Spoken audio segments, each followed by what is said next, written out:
think I got those numbers right. Either way, let's turn to weather now. 4020 has Robert Suhr joining us in the studio, and dads can't complain about today. Pretty out there, Robert, but again, the sun's out there. Great day for fishing, whatever you got planned. Yeah, you're putting pressure on me to get my numbers right now. Yeah, I tell you. Lots of temperatures and warm temperatures that we'll be seeing over the next week or so, but little, if any, in the way of precipitation.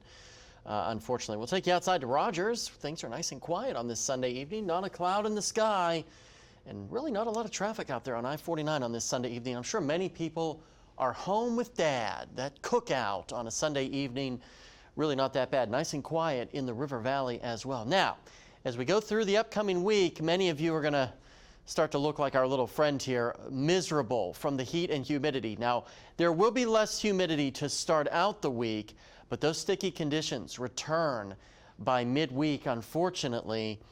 And then some of you could see your first 100-degree plus readings to end the week. Actual air temperatures, not the heat index, air temperatures. Why is it so hot? Well, we've got what's called an omega block or an omega pattern that has set up here, a large area of high pressure over the center part of the country, and it's surrounded by troughs or dips in the jet stream on either side of it. It kind of locks everything together, and that's why we've got that heat. And we've got that heat not just in our area, but it's all the way up to the Canadian border. It's 100 degrees right now along the Interstate 29 corridor from Grand Forks all the way down through Aberdeen, flirting with 100 in Sioux Falls, and it's actually, we're 10 degrees colder than they are in the Dakotas, which that seems kind of upside down, doesn't it? But it won't last. We'll be hot again.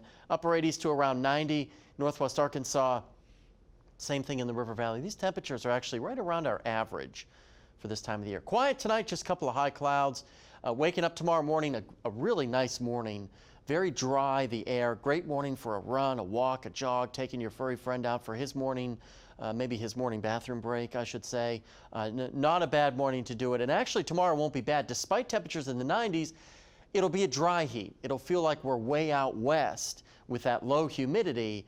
And then that humidity will start to come back as we get toward Tuesday and Wednesday. And the heat isn't going anywhere. In fact, pretty strong confidence from the Climate Prediction Center in above average temperatures here 6 to 10 days out. This takes us toward the end of the month.